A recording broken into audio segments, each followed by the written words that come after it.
Let's go over the current threat landscape and why security is so important nowadays. The answer is obvious. The average total cost of a data breach is $4 million. The average cost per lost or stolen record is $158, and that amount is increasing every single year. Now, organizations need to recognize that the longer it takes to detect and contain a data breach, the more costly it becomes to resolve it, right? I'm sharing here a few details that actually Cisco includes in the annual security report. So if you're not familiar with this report, I'm actually pasting a link where you can actually obtain it. Again, every year they publish statistics on data breaches, the type of vulnerabilities that are most common throughout the year, also the type of malware and campaigns that actually we're seeing, especially the Talos organization. The report is actually being posted twice a year, one as the annual security report, and there's also the mid-year security report. So again, I invite you to actually become familiar with it. There's many out there. Verizon also provides a really good one as well. But at the end of the day, the length and the extent of outages caused by security breaches, is definitely increasing. Today's challenges include, things like visibility, right? So we still don't have a good way to maintain visibility into global internet and attacker trends. And I say this from a generic standpoint across the industry, right? Also, we need to maintain where the attackers actually stage their attacks. As a matter of fact, in recent years, we actually have seen a lot of development of malware being constructed at the victim site. Also, how domains, IP addresses, ASNs, and malware are connected. The other thing is actually alert priority, right? So another challenge nowadays is the flood of alerts that we actually get daily, and it's extremely difficult to prioritize investigations. We need to get relevant context and accurate information quickly, right? So all these is actually contributing to today's challenges, operational challenges that we actually have, right? Now, there's also the effective use of threat intelligence, right? So it's actually in some cases difficult to operationalize threat intelligence, even though you may actually have many feeds, threat intelligence feeds out there. Often, some of them may be unreliable or out of date.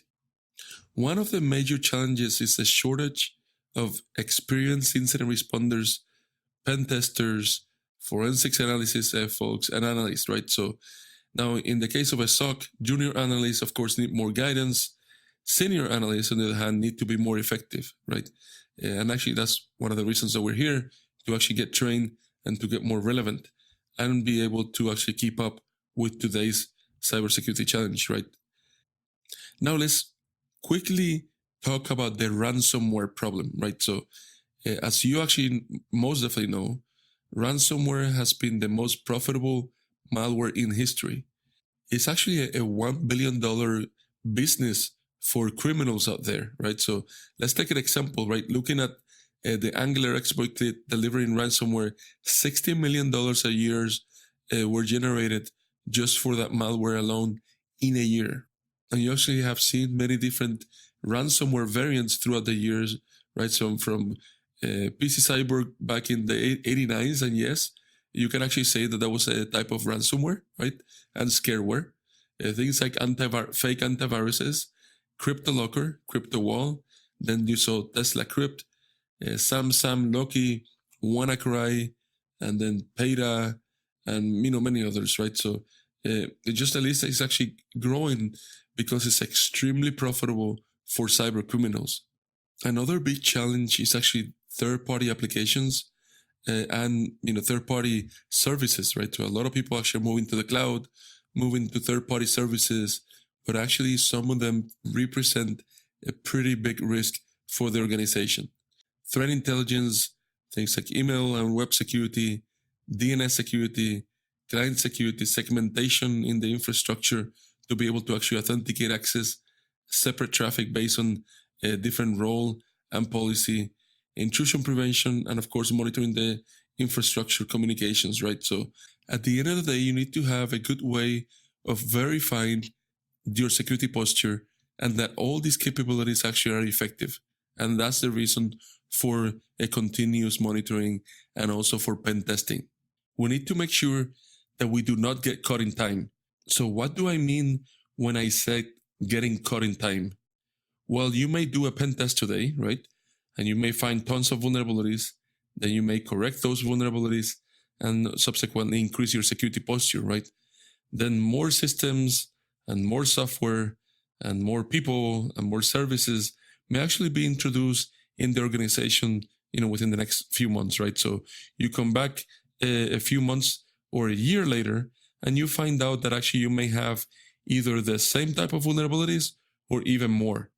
This is why a lot of organizations are looking into continuous monitoring and having pen testing as part of their normal operational process. Tons of organizations out there are building their own red team. And earlier we briefly talked about red teams, right? So I want to actually explain the difference between a red team and a blue team, right? So a red team is actually a group of white hat or ethical hackers that are always testing the organization's security posture, right?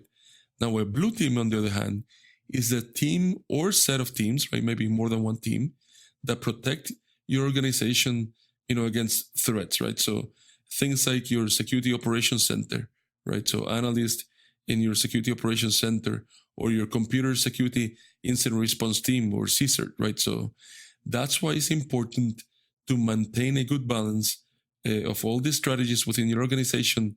And this is actually what will help you to better defend your network against today's threats.